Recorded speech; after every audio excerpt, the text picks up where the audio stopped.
Hi, Statesman Nation. We are joined today by head men's lacrosse coach Luke Christiansen as we preview the 2020 and inaugural men's lacrosse season. So, Coach, appreciate you coming in for a few minutes, and let's recap all the way back to starting in the fall when the guys finally got on campus. I know it was a long year plus of recruiting this team, but now you got them on campus and you're able to work with them. So let's talk about, I guess, fall ball and the scrimmages and just getting everybody to kind of work together, and then we can talk about the last few weeks of preseason as well. Yeah, so within lacrosse you have what's called fall ball, and you have about 8 weeks of practice. We used up every single week and day that we could. Yeah. With a group of freshmen, we probably won't go as heavy in the future as we did this fall, sure. just of maximizing the development that we could. We played 3 scrimmages, so we maxed out our scrimmages that we could play for the fall. And we really pushed ourselves in the scrimmages of playing teams. We probably won't see teams as good as those throughout the season that we saw in our scrimmages. So that was intentional to give our guys a really good look and show them the growth that needs to be made. Right. And the one thing that has become extremely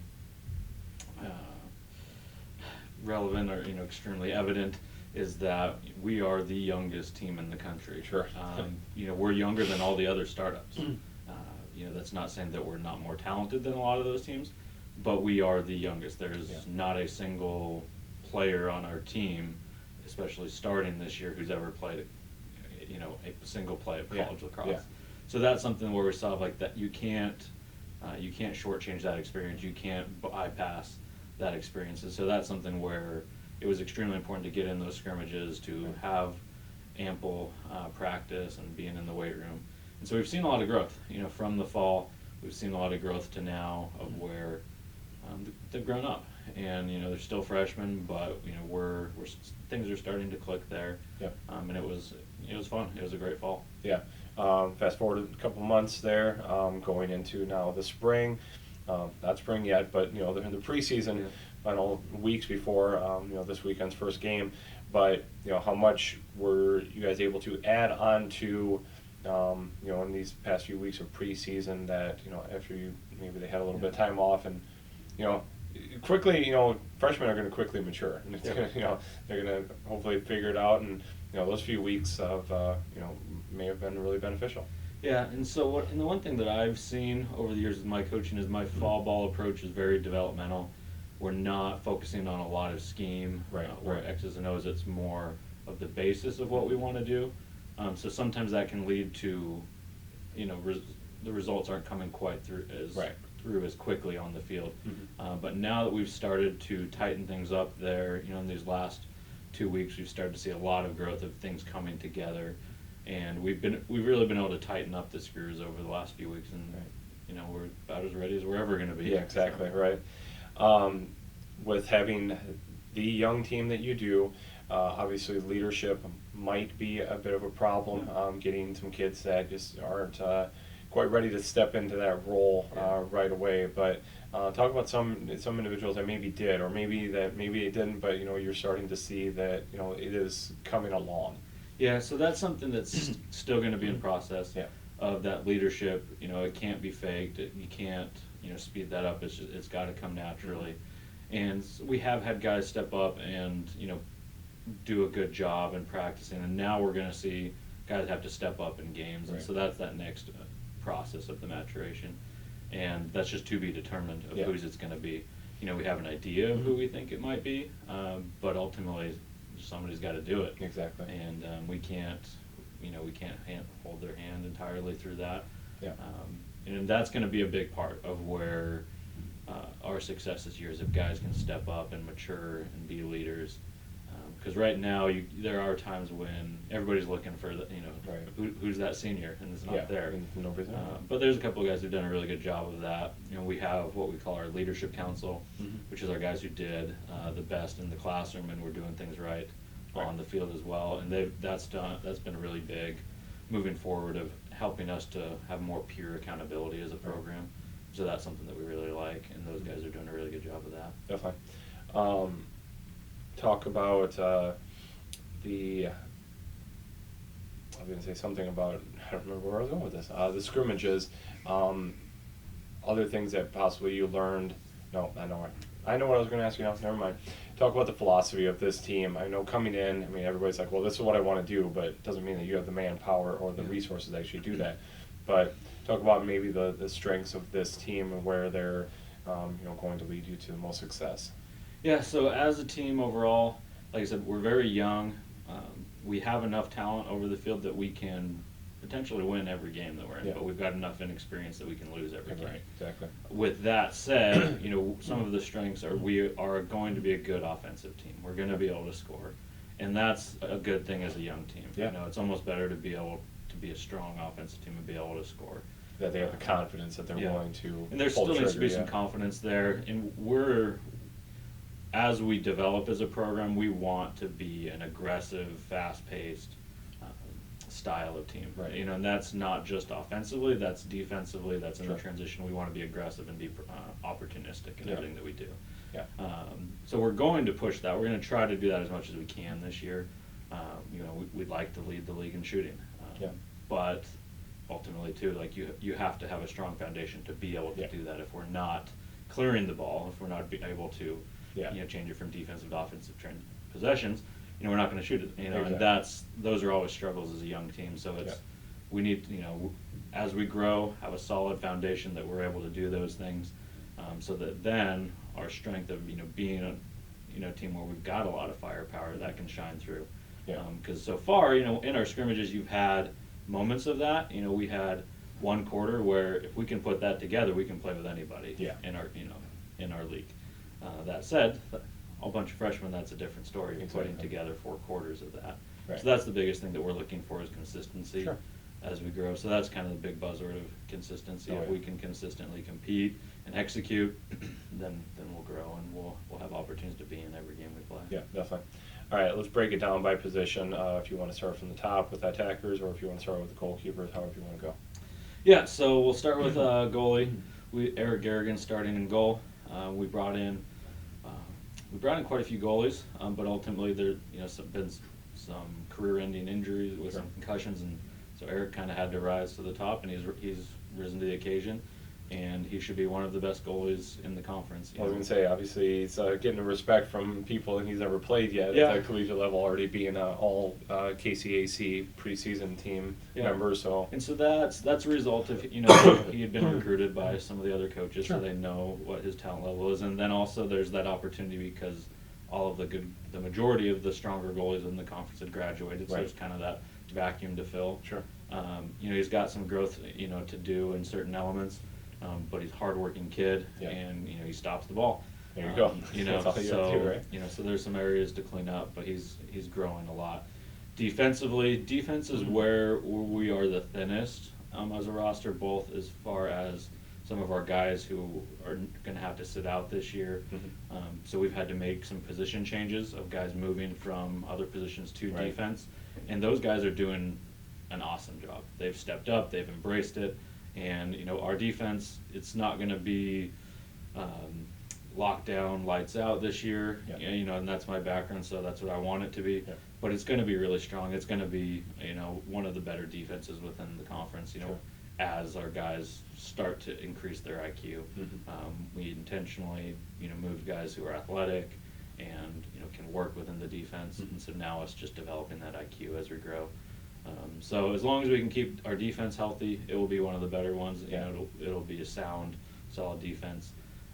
As far as defense goes, our LSM, Max Standage, should be a standout guy on the defensive end, and he should be huge for us in the transition game of being able to push the ball. That was a big reason why we recruited him, is that ability to push the ball in transition. So he should have a big year there on defense. And LSM, for everybody watching at home, in case you don't know, a long stick midfielder. Right? Long stick midfielder. So his stick's that much longer-ish? A couple feet. Feet longer. We'll go that long. Okay. So big difference. Okay. So should be solid defense. The guys we've got there, we feel really good about. There's just not the depth there yet on defense. Midfield. I'm sorry. Anybody else who you want to talk about defensively? Guys who names to be that you'll be hearing a lot is Joshua Bell. We moved him from face-off. So he'd always been a face-off guy. Moved him to defense, and he should be having a really good year. Jake Rodriguez, we moved him from face-off to defense, so both of them will continue to face. Yeah. But they'll be playing defense as Sure. well. Jordan Burnett should be having a great year. So those will be our close defenders, Yep. the defenders who are playing down low with a longer pole. Sure. And then our defensive midfielders, Jose Merced, and he'll probably be bouncing in between long pole and a shorty. Right. And so he should have a huge year. One of our more athletic guys on the team. And he's one guy who's been a very pleasant surprise as far as leadership and just drive and work ethic. So that's pretty much kind of your core nucleus there Okay. of guys that you'll be seeing. Not a lot of depth there. Yeah, you're right. But the guys that we have, we feel really good about that we're Right. going to be able to build around them. Yeah. Midfield then. Midfield's definitely a strength that we have. Should be one of the better midfields within the conference. I feel as they mature. So this year we'll see. Right. But there you've got Carter Lucas. Who's as soon as he starts to find his consistency, he's going to be very dangerous. Yeah. It's just a normal freshman there. Yeah, exactly. Ashton Johnson, very very skilled finisher. So as we're going to lean on him heavily for scoring through the midfield. And Dylan Gerber was a semester addition, great athlete, really dangerous. He'll be playing both ways for us, really Sure. dangerous, great shot, so he'll be huge there. So those are kind of the main three out of the midfield. Brady Trelaw will be playing attack and midfield, Okay. Probably one of our best athletes on the team, and so we'll look to utilize him as much as possible, playing him both at attack and midfield. Sure. And just one of the hardest working guys, on the team. Then moving to attack, at attack, like I mentioned, you'll have Brady there. Brady will be rotating attack pretty frequently to utilize his athleticism and his lacrosse IQ. Then you also have Patrick Brown. Patrick Brown's really prolific scorer, great shooter. So for us, kind of, if you're looking kind of a basketball analogy, kind of that three-point shooter. Sure. So we're looking to get him off-ball looks and get him the ball a lot. Ryan Epps, should be having a big year. Developing that confidence as a young kid is going to be the big thing for him. But extremely accurate shooter and the kid that does everything the right way. Yeah. Then also to attack, you've got Dylan Anzalone and Tanner Stokes. Will be guys who will be playing a ton and should be having big years. Sure. So. Definitely. Obviously, it's a sport that's few of us understand, especially me. Talk about the having guys that have to be in specific zones and everything like that. They can come in and out of zones and stuff. Yeah. So that's a guy like, sorry, you mentioned his name, Treor. Right. That but how many other guys are going to be kind of mixing in? How does that actually work, and how well do the zones have to work together? Obviously, like any other sport, you got to work well together. Yes, and that's a huge part of that transition game, so it's called the clear and ride game. Right. So when you're going from defense to offense, you're clearing it. And so that's where young teams can struggle, because older teams are more efficient in that. And so that's in one scrimmage particularly, one of the teams we played ran a really good 10-man ride, which is essentially a full court press. Right. And our guys struggled with it. Yeah. So that's something where we're having to get used to. They have to understand how to beat it. And so that's, that'll be a huge part of a young team, of the clearing and riding, the transition game. And that's all about working well together. So, during that time you're subbing in and out on the fly. So those are all things that are part of increasing that lacrosse IQ. Right. And things that, if we can do that well, it's going to be a big key to our success. If we are clearing the ball effectively, we're gonna have really good results, because we have an offense where we can be able to put up points on anybody. But if we get stuck in a situation where we're not clearing it effectively, then we're gonna struggle. Like it's pretty clear. Like and that's throughout all lacrosse. Yeah. But it's particularly with a young team. With depth being continued to develop. Definitely. So that's just a position we do not want to put ourselves in. Right. So we'll do our best to not, but there'll be games where we will. Yeah. We just got to try to overcome it. Yeah. Let's break down the schedule non-conference wise. It's another one of those situations that you talked in scrimmages. You guys wanted to press yourselves and figure out who you are and play the best, and that's where you're going to find out who what it's going to take to get to that top level. I'd say the non-conference as well is very tough, Yep. and on purpose, because again, you want to see where this team is, and what you need to do to get better. Yeah, so we intentionally put together a challenging out-of-conference schedule, and so we play the number 3 team, the number 4 team, and I believe the number 6 team for our first 3 games. Right. So it doesn't really get much harder than that, other Yep. than if we added the 1 and 2. Exactly. And in some ways the 2 and 3 are pretty interchangeable. Yeah. In many ways. So it's all downhill from there in many respects, as long as we can stay healthy. Yeah. But I think it's important for us to go out and challenge ourselves. When you go out in that first game and you play the number 3 team in the country, and win or lose, if we can compete from the first whistle to the last whistle, then there's a lot that we can build off of that. Definitely. And I think that will be credit in the bank moving into our conference schedule, because we'll have had that experience of where it's like, hey, we played about as tough a teams as at Right. least potentially somebody within the conference could end up being tougher. Who knows? Right. But at the moment, every single those 3 games out of conference should be probably our 3 toughest in many ways. Yeah.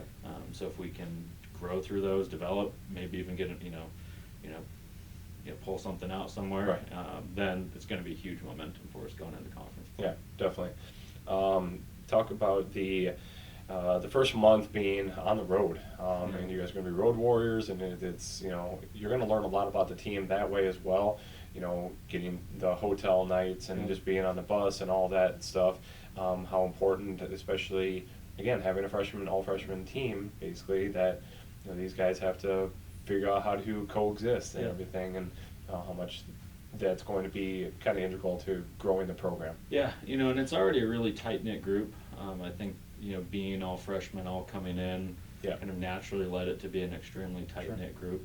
But I think being on the road, going up against these really top-notch teams will help us to grow a lot and gain that chemistry that we need going into conference. Yeah. So that's where, for me, I view it as, we're going to be in a really good position of, we've got these tough tests, we're going to have had some tough road trips, and then we come home and, so we've ironed out some things on the road where you can kind of just let, some of the stress, the stress can be less, because like, hey, we're in Detroit, never been to Detroit, I'm never going to see these people again, Right. You just play. Yeah. Rather than at home, you got all these stressors, wanting to impress whoever it is. Exactly. So I think it'll be really helpful to be on the road. Some of it is just built-in scheduling issues, with being in the Midwest. Exactly. And, weather and location.